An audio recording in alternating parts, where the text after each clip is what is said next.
not a leader or shugaba by name. Is there a visionary leader to introduce an artificial intelligence hub in our Zongo? So basically, that is, the trigger. Yeah, so then she, when non discourse, when non conversation, and so on.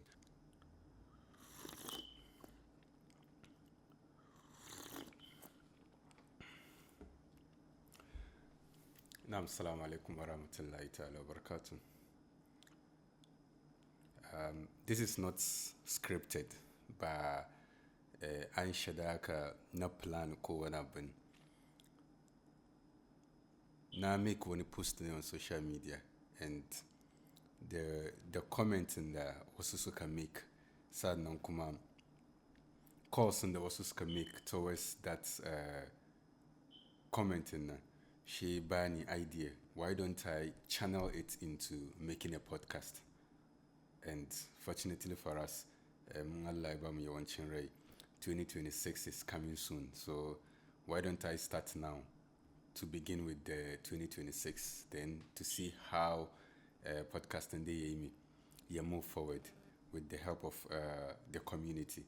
So basically, by way the usual, soon as she talking Bruce like ata surutu ata batun politics wanga na samu idea ni from because it's not scripted, so I'm gonna talk about and then read even some of the things and Shindo can now explain moko I've been there edge in ya so na she create one podcast. So basically na so in podcast and with intention come on move community mo duka mo, so everybody can be on board. Now I invite one another come on me, and I make reasonable she posts on social media ko wani na san alhamdulillah sun ci amfani cikin rayuwa cikin community ya da mu yi mu community mu as a whole you grow, whether kana outside ne, whether ya da ka influence wasu cikin community ya da ka make wani impact da sauran shi. Kuma podcast ba muna so mu yi shi mu ta kuwa bane, mu ta make noise, amma muna so mu ba kuma muna so mu yi shi mu mai da shi political matters kamar kan na fadi. Sannan kuma muna so mu have kamar just a real conversation about the society, so it's not going to fall under wani political sunan shi umbrella, ba haka da mu have podcast ba. Sannan kuma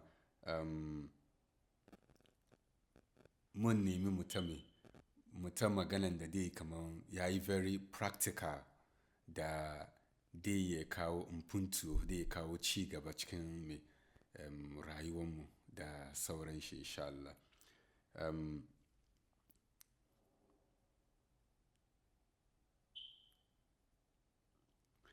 Basically tambayan da na yi kan Facebook da ya create wannan ya sunan shi a lot of talks, which now remove because naga this is my chance, instead of mbar wannan ya zo ya trend ya tini sannan, why don't I remove it at the early stage, shin dokin me and put it into podcast and so ma cire shi kadan na move forward. I think it's gonna make sense more.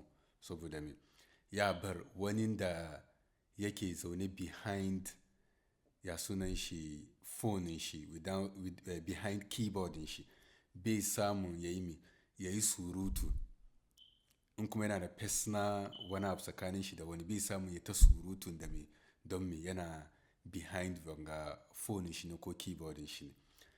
Ya bar kama if you have something to say anytime da aka zo da topic, kai ma we can what, ko I can invite you, kai ma mu have ya sunan shi discussion na from wherever you are. I will just invite you, we'll make time, then I'll call you, then we'll discuss it for the world to see, for the community to see the impact in da kake da shi, ko wani irin fahimta wani hikima da kake da shi da me community da su ci gaba, instead of ya bar kuma ya rage wasu.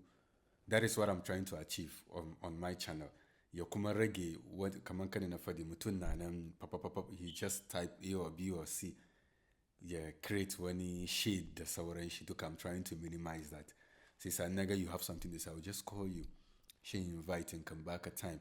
She mu zo mu abin da kake da shin nan, then we discuss it. Time na if you have something to say, then you say it once and for all for the community to me moving forward in a good direction. Na su masu mi su learn A or B cikin maganganunka.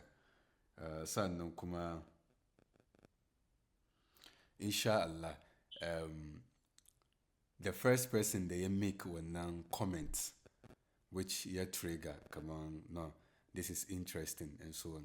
Inshallah, na inviting she and na when we are ready, inshallah, because different time zone that's already. So I'll make that arrangement. Then I'll post the flyer ko I'll make a post. Ya sunan shi ngwada kamar rana kaza ko rana kaza time kaza. Now inviting she live, then we'll talk about it. She will so much discuss and what is even the topic when the topic that we discuss. So basically, my post was let me read the post again. Where is it? My post was not a leader or Shugaba by name. Is there a visionary leader to introduce an artificial intelligence hub in our Zongo?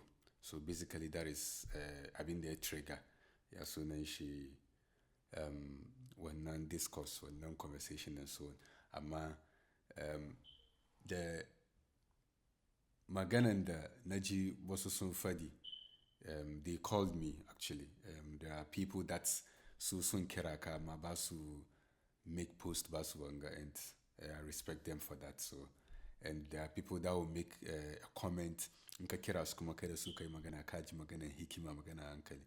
So that's first person is actually a brother. The post that they are making you na find it very interesting. Should na kama. So the na kira shi muka yi magana kuma da yin nan kuma na find his perspective kuma very interesting. So he said something chicken conversation. We are muna chicken bama conversation but chicken posting shi. He also said even the almighty UK with all its resources doesn't have such hubs easily available. This is the PM now promising 50,000 more apprenticeship opportunities, including tech hubs. So what Abdul Aziz Al-Hassan is asking for is something even advanced economies struggling to provide easily. And it's true, Gaskiani. And my question is, which inshallah, leadership will talk about it more. My question is, are we supposed to wait for the Yasunenshi Westerners? Are we supposed to wait for them? So suyi sa na mumamuyi. So basically, that is my question. I've been dedicated to no. I think we need to start having certain conversation that they yield impact. So inshallah, we'll talk about that. Inshallah. So stay tuned. Assalamu alaikum warahmatullahi ta'ala wa barakatuh.